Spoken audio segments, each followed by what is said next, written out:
आन्दोलनमा पानी बाँड्दै हिँडेको व्यक्ति आन्दोलनको फाइदा उठाएर एकैचोटि गृहमन्त्री बन्यो भनेर आज हाम्रो गृहमन्त्री सुदन गुरुङलाई माननीय ज्ञानेन्द्र साईले सदनमा तुच्छ वचनले प्रहार गरेको छ।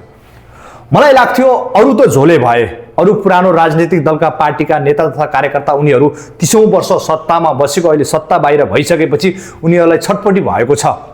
उनीहरूलाई चाहिँ राज्य सत्तामा आफ्नो दोहन गर्न नपाएको हुनाले उनीहरूले छटपटी भएको छ र सरकारको विरोध गरिरहेको छ भन्ने ज्ञानेन्द्र साई पनि तिनीहरू एउटै ड्याङको मुला रहेछ भन्ने कुरा आज यो भिडियोले प्रश्न पारेको छ। साथीहरू, आज गृहमन्त्रीज्यूलाई पानी बाँडेर मान्छे मारेर मान्छेको लासमाथि राजनीति गरेर गृहमन्त्री बन्यो भनेर आज सदनमा जुन तरिकाले उनले उफ्री कराएका छन् नि, यो देख्दा भित्री मनबाट रिस उठेको छ। साथीहरू, भिडियो पुरा हेर्नु होला।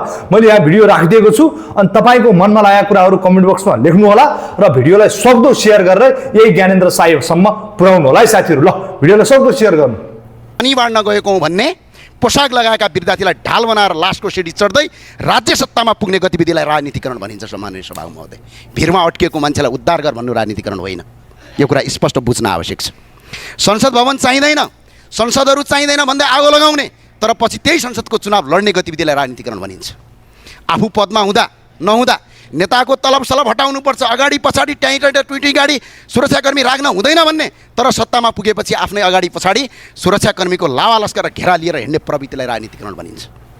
आफै सरकारमा बस्ने, आफै आफ्ना कार्यकर्ता लगाएर न्युरो र सञ्चार माध्यम र कार्य र प्रतिपक्षका घर अगाडि अवैधानिक पार्किङ गराउने, त्यसको भिडियो बनाएर सर्वसाधारणले गरेको भन्दै अल्गोरिदम फलाएर मिडियाबाजी गर्ने गतिविधिलाई राजनीतिकरण भनिन्छ।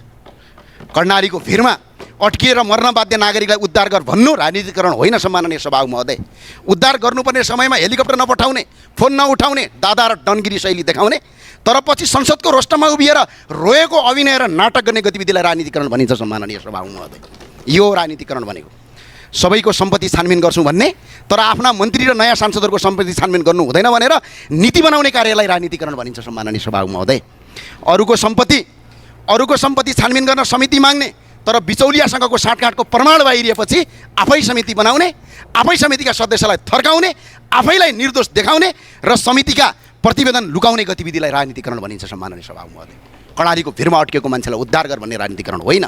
सम्माननीय सभामुख महोदय, हामी सेवा गरेर राजनीतिमा आएका हौँ।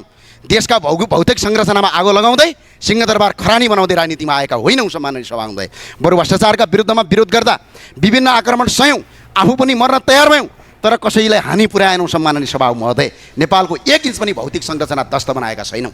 त्यसैले फेरि पनि भन्छु, कानुन सबका लागि समान हुनुपर्छ, राज्य नागरिकको अभिभावक बन्नुपर्छ, उत्पीडितको होइन। नियम नागरिकको जीवन रक्षाका लागि बन्नुपर्छ। सम्माननीय सभामुख महोदय, जीवन समाप्त पार्नका लागि होइन। यो नीति बन्न सक्दैन। मान्छेको जीवनभन्दा ठुलो न सत्ता हुन्छ, न पद हुन्छ, न कानुनको दम्ब हुन्छ, न कसैको लोकप्रियता हुन्छ। सम्माननीय सभामुख महोदय, अलिकति परको कुरा राख्छौँ। सम्माननीय सभामा छोटो सकौँ कि मान्य सदस्य 20 देखि 25,000 रुपैयाँको तलबका लागि कुनै नेपाली विदेश जान बाध्य नहोस्। सागका मध्ये संसदको रेकर्डमा हेरियोस्, हामीले कहिल्यै पनि जथाभावी सडक पार्किङ गर्न पाउनुपर्छ भनेका छैनौँ। यस्ता भरात्मक अल्गोरिदम फैलाएर मान्छेको चरित्र हत्या गर्ने काम तत्काल बन्द गरियोस्। सम्माननीय सभामुख महोदय, हामीले त यति मात्र भनेका हौँ, प्रहरीको रुखो अमानवीय र अपमानजनक व्यवहारका कारण कुनै नागरिकको आत्महत्या गर्न बाध्य नहोस्। कानुन सबका लागि बराबर हो। सम्माननीय सभामुख महोदय, ट्राफिक नियम उल्लङ्घन गर्दा सर्वसाधारणलाई कारवाही हुन्छ भने सिट बेल्ट नलगाई गाडी चलाउने गृहमन्त्री र प्रधानमन्त्रीलाई चाहिँ कारवाही किन हुँदैन? सम्माननीय सभामुख महोदय, न्याय सबका लागि बराबर हुनुपर्छ। विधि विधि विधि विधिभन्दा अर्को चिज छैन। सम्माननीय सभामुख महोदय, हामीले कानुन हटाऊ भनेका होइनौँ, कानुन सबैका लागि समान रूपमा लागू गर भनेका हौँ। अब गणेश नेपालीको विषयमा पनि केही कुरा स्पष्ट राख्न चाहन्छु। सम्माननीय सभामुख महोदय, हामीले जलनका बिरामीलाई अपराधी जस्तै हिँडाएर किन अस्पताल लगियो, एम्बुलेन्समा किन लगिएन भनेर प्रश्न गरेका हौँ। नेपालको कुनै पनि डाक्टरलाई सोध्नुहोस्, जलन भएको मान्छेलाई अपराधी जसरी हिँड्यो भने 75% मान्छे 100% मर्ने चान्स हुन्छ। आज त्यो व्यवस्था गरियो। सम्माननीय सभामुख महोदय, र गम्भीर जलनका बिरामीलाई वीर अस्पतालमा उपचार गराउने हो कि किर्तिपुरको जलन अस्पतालमा हो? सम्माननीय सभामुख महोदय, यो नेपालीहरूलाई सबैलाई नेपालीहरूलाई तपाईँको लाटा छन् भनेर अल्गोरिदम नफैलाउनुहोस्। किर्तिपुरको अस्पतालमा गर्ने हो, वीर अस्पतालमा होइन। सम्माननीय सभामुख महोदय, समयमै उचित उपचार उपलब्ध गराइएको थियो या थिएन? भारतमा उपचार गर्दा बचाउन सकिने भए सम्भावना यदि थियो भने यदि ऊ बिरामीलाई चाहिँ भारत किन लगिएन? यदि बिरामीको मृत्यु पहिले नै भइसकेको थियो भने रातारात विमानस्थलमा नाटक मञ्चन किन गरियो? सम्माननीय सभामुख महोदय, यो प्रश्नको जवाब राज्यले दिनुपर्छ। यसको उत्तर हामी खोज्छौँ। सम्माननीय सभामुख महोदय, संसार नै मेरा विरुद्धमा लागोस् तर म सत्य बोल्न छोड्दिनँ। जति साइबर बुलिङ गर्नु छ गर, सक्छौ अझै गर। भौतिक आक्रमण पनि सहेर आएको हो सम्माननीय सभामुख महोदय, लडेर आएको, मजाक गरेर आएको होइन सम्माननीय सभामुख महोदय। जति गाली गर्न सक्छौ गर, जति अल्गोरिदम फैलाउन सक्छौ फैलाऊ, तर मान्छेको जीवनभन्दा ठुलो तिमीहरूको लोकप्रियता होइन सम्माननीय सभामुख महोदय। र किनकि मेरा कर्णालीका दाजुभाइ, मेरो देशका दाजुभाइले अकालमा ज्यान गुमाएका छन् सम्माननीय सभामुख महोदय।